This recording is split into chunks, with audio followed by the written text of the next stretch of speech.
Minister, my words to you would say, can you resign? Please, and give the opportunity to younger people that have got solutions to be able to implement. There comes a time when policies say that at the age of 65, take your pension, companies understand that that's the limit that an adult person can take. And I think to a certain extent, it might also be unfair on him to put him at the age of 71 and expect him to understand these complex matters. I refuse. You refuse to resign? I refuse. No, I refuse to listen to demagogues here who do not know where they are.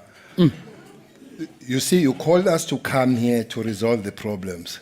Solutions. And this poet, he thinks of elections. We will not allow some people arise SA to come and can stand on platforms that are not political. And I would take an issue with you as a host for that reason. I believe we should be professional enough. I have argued from different points of views with number of people in your programs. My appeal would be to the minister to say, I want to appeal to the minister's conscience to say, at the age of 71, would you gladly resign? Because where things are going in this country, they're not going in the right direction. We live in a country where the cash in transit heist report says that every day there is a cash in transit heist in this country. It takes 14 months to plan a cash in transit heist. You need explosives. So there are factories that are generating explosives. Guns are fired. Those bullets, the guns are not known about, the bullets are not known about. Every single day, a cash in transit heist. Minister, my words to you would say, can you resign?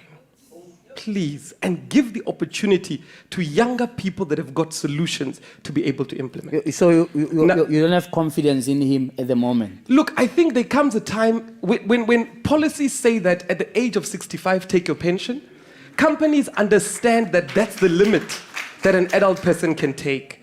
And I think to a certain extent, it might also be unfair on him to put him at the age of 71 and expect him to understand these complex matters. The matter we're discussing tonight of construction mafia, it's a very complex matter. The matter we're discussing tonight is a fundamentally important matter. And there's nothing new under the sun, the Bible tells us, which clearly informs us that the issues we're facing today are issues that have been faced by many other countries that have solved them very quickly.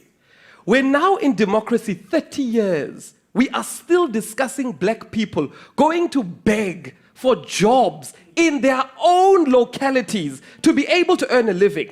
How can we still be discussing that after 30 years of democracy? That means that the same democracy we fought for, we were fighting it for outsiders to come and take jobs in a country of people that were deprived for many years. The matter stems from small business all the way up to government. There's no coordinated approach in government. Every minister is doing what they think is right without coordination of understanding. How do we empower the small business in the community to become a leader in construction? How do we bring in enterprise? How do we bring in all departments to ensure that the businesses in the locality can become big business and not just always call businesses from outside to come and build schools, but actually develop people in those communities that have built schools, that build industries, and we get to develop our own people. The government is not understanding the problem. And when you don't understand something, it's quick to say it's a mafia. All right. I refuse. You refuse to resign? I refuse. No, I refuse to listen to demagogues here who do not know where they are. You see, you called us to come here to resolve the problems. Solutions. And this poet, he thinks of elections. We need to resolve these problems here. And then I'll spend my time and my energy dealing with those matters, not dealing with demagogues. JJ, we have a problem here. Problem of resignation and all that. Because those are elections and all those kind of things. So I'm not going to spend my time talking to people that are crying on the wrong funeral. The issue here has been raised by the leadership of BBF. We need to separate between criminality, which themselves do not deny that is there, JJ, and the genuine business people that are supposed to do the work and be given the opportunities. We need to separate on those two things. But how do we deal with this, all of us? Is them distancing themselves from those people because they know them. As they sit here, I repeat, they can't touch their names, they're untouchable. When you go to north of Durban, when you go to south of Durban, when you go to Kwamakhuta, the following and all that, there are names yourselves you know there. People that go to the construction site, they come with 12 bodyguard led by somebody that they know and say from now on, this is not your business. You go home. We call the police, we have arrested that. I've said to you, JJ, there are people who come in your business, they don't chase you, they give you the new speed, speed spots, whatever, where you... Speed point. Speed point. Yeah. And on those speed points, that money goes to their accounts, not you. You continue to work. But whoever pays is pay for you when you are not there. You are not going to tell me that that is not the mafia. They don't end there. After that, if you build any building, they come, they tell you that after this, it's us, it's our management that is running this. So it's a question of those people that they are criminals hiding, most of them, in this industry. It doesn't mean that there are things that are not wrong that have happened there. I did talk about the Chetty station where a person who got the right to build there, you bring everybody, including the foreshell, as if there is no shovel that is sold in the store there. You can't buy even that thing. You come with it. Indeed, those people, they do a lot of trouble and they cause people there to be aggrieved. But if people are aggrieved, what do? We need to talk as they have spoken with the Sunrise 30 billion that they talk about. They did not take the guns, as they say here, and go there. Because once you take the guns, the responsibility of those 71 old men is to send the younger ones. Doesn't go there himself.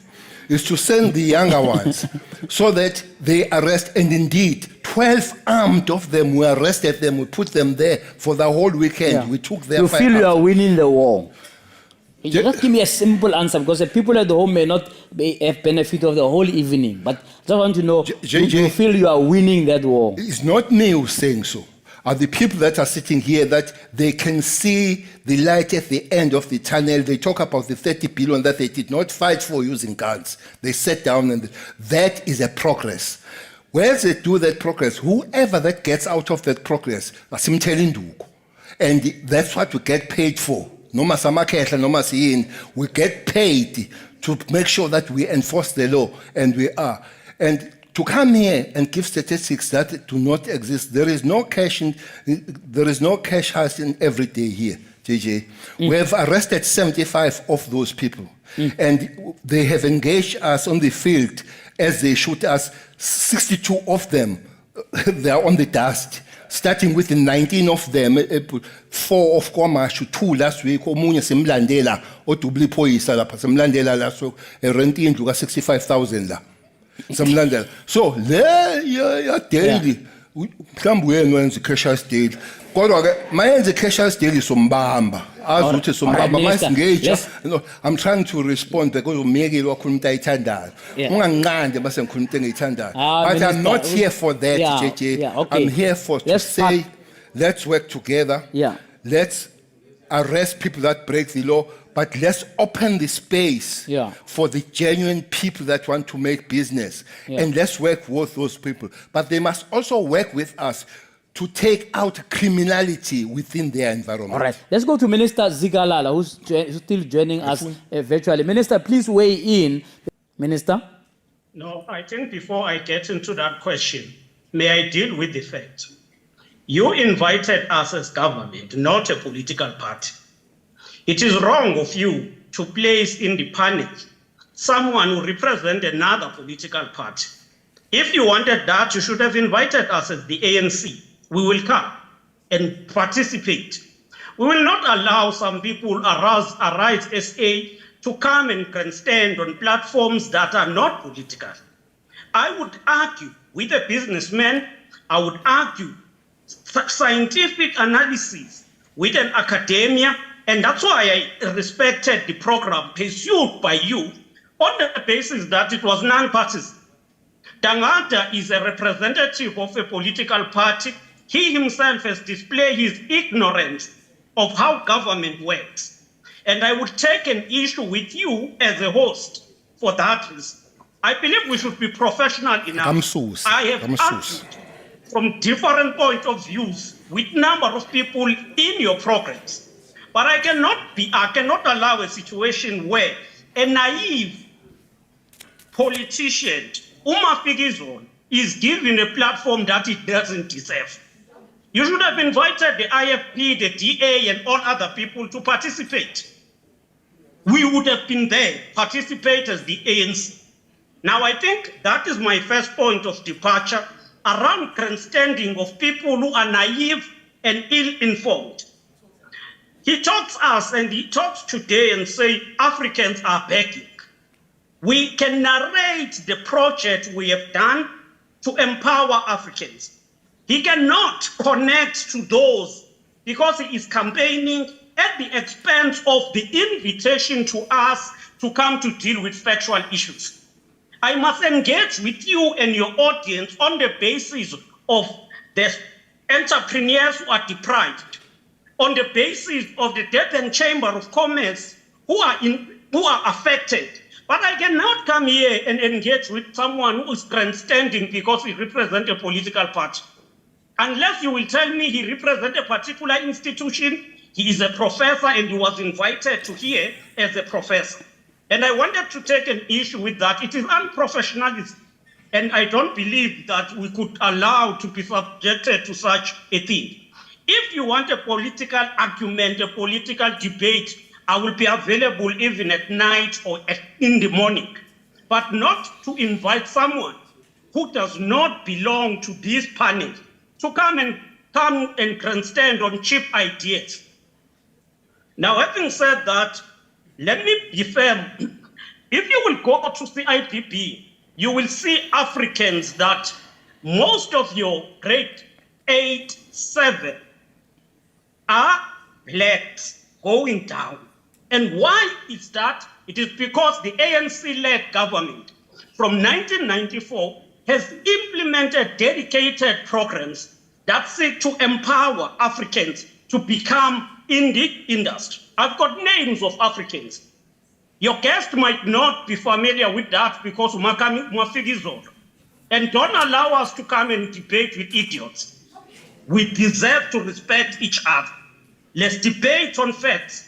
There are a number of African people who own grade 9 companies. They don't go begging, but they themselves, because they are big, need, whether white or small, need to support small businesses. I have said the principle of 30% localization must be clearly defined. Is it a district? Is it a province or national? Now, we have principles and policies we have put in place to ensure that we deal with these issues. We have now post the judgment that ruled the regulations of April 1, 2017. We have now started what is called public procurement bill. We seek to ensure that we are able to localize, we are able to have set aside. This is coordinated. There is what is called economic cluster in government, which your panelists seem to be ignorant of, which coordinates all economic policies, including the BEE, including the issue of the public procurement bill that is being processed. I will never agree that we must come here and be subjected to just a short ambush of someone who's ill-informed, cannot relate with any piece of legislation. All right, Whatever Minister, we argue must be relating to the pieces of legislations and policies that govern the country. Yeah, Minister, I appreciate you flattening whatever argument he has, but in this audience here, there are political parties, there's DA, people represented, Action SA, EFF, and so on. This is an open forum. Correctly so, correctly so. Sorry, yes, sorry, Correctly wait, so, Minister. correctly so, JJ. Yes, wait, Minister. I'm saying you are JJ, let me free, tell you. free to disagree No, with wait, him, wait. You are but wrong, everybody you are wrong. here No, is I'm welcome. not going to allow that. He is not, if he is a panelist, it means he represents someone. There are leaders I've seen there of DA, they are seated as participants. Yes, Minister. Leaders of DA are Let's calm the And I'm temperatures. not, we are going to Yeah. support that because it is wrong for someone to come and grandstand on ill-informed, but also Yeah. selectively. It's wrong to select people, and we are not going to be subjected to that. Yeah, Minister, I think it's important to clarify. The ANC was invited, they declined. Okay, it's not my fault. The ANC was invited, they declined. Okay, let Other me political tell you. parties are here. They are going to participate. It's a frank, open dialogue for everyone. And thank you for dealing with this No, argument. you are wrong, JJ. Okay, Minister, let's No, not you are let's wrong. let's not argue No, further. no. I take your No, point. You are very, very wrong. Yeah, I You take are your very wrong. You need to apologize on that. You no. You The cannot the have ANC was the government invited money. You and are they abusing declined, right? The ANC was invited here. The chairperson of the ANC was invited to be here and to be on the panel, and he declined. But let's take a break now, Minister. I hear your correct, you argument. are wrong. You can pick it up after the break. I'll give you another chance to debate. No, you can. are totally wrong. Okay, Minister. Let's agree to disagree. Okay, let me just come over here to Mayor Papas. Mayor, thank you for joining us again tonight. Your view, I'm going to be dealing with it. I mean, especially if you're intending to be part of the leadership of the province in the future, but currently, even now, as mayor of your own particular municipality. So good evening to everyone and to the panelists here present. Firstly, I must take exception with the way that Minister Zigalala responded to a young person airing his views in a country where young people are excluded. Most of the people who are being accused of being mafia here today are young people who are trying to find space in an economy that has excluded them. And when a minister responds like that, it shows insensitivity towards the actual discussion that we're supposed to be having here today. We have a failed state. The state is supposed to be a facilitator of social, economic, and political progress. We're supposed to support, we're supposed to find the gaps where they exist and try to assist. That has not happened. The discussion that we're having here today is reactionary. It is a reactionary discussion to failed policies that have led to economic exclusion, first of all, unemployment. Is it reactionary or reactive? It is reactionary. It is reactionary to the state that we find ourselves in. If we didn't have such high unemployment, if we didn't have majority black people excluded from the economy, we wouldn't be having this discussion. There was an article not so long ago that spoke about the privatization of South Africa, because the state has failed, the private sector has taken things into their own hands. What you see amongst small business owners is taking things into their own hand because the policies of the state have failed to uplift them, have failed to find a space for them in our economy. The fact that the minister was speaking about legislation and policies, we have those policies.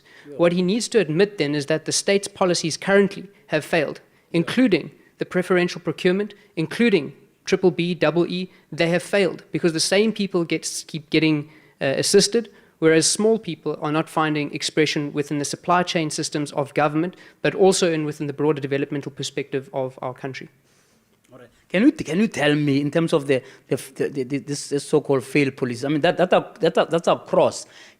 You saying that where the DA governs, it governs well, and what have you. In the Western Cape, can you give me a case study of where the DA has done it differently, right, in terms of that kind of economic opportunity? Because just last week, your mayor in Cape Town was saying that there's construction mafia in Cape Town. You know, it was all over the show. In fact, he fired one of his MMCs in the construction area in particular, precisely because of that mafia. Your view there? So absolutely, the word mafia, I think we're getting stuck on that. The word mafia means organized crime. And organized crime exists in South Africa, whether it's gang, whether it's transport, someone mentioned transport, and within the construction industry as well. That is people who extort the private sector or government to get their own way. Yeah. But we must separate that from legitimate people who are trying to grow within the economy. Yeah. Now, let me take the city of Cape Town, for example. In coming into power in the city of Cape Town, and I think it was Helen Zille at that time, who was the first mayor, did away with the type of preferential procurement that we see in other parts of the country. Because what that was doing, the same people were getting the same jobs and getting the same contracts to the exclusion of those who are up and coming. As soon as you get rid of that, you give the small business an opportunity to participate. And then you have to make sure that the mechanisms are in place to support those businesses. Whether it is skills development. Let's talk about disadvantage. What is disadvantage as a whole? It's the lack of access to capital. It's the lack of access to network. It's the lack of access to skills. If we can sort all those things out and take away the disadvantage by different interventions, then we create an equal platform. But we have to do more than create that equal Quickly, do you think that Minister Cele is on top of the situation? She's described here what they are doing to try and mitigate against this thing and put systems in place. Your own assessment, being in this province? No, I don't. I don't think that the minister is doing enough. But to be fair to the minister as well, the minister is dealing with the end product. The minister is dealing with the end product, and that, as I said, is reactionary. What we should be doing is we're dealing with the economic part and the policy part of what we're talking about here tonight, and that is people being unable to participate in an economic system because of various different things. Thank you, Mayor.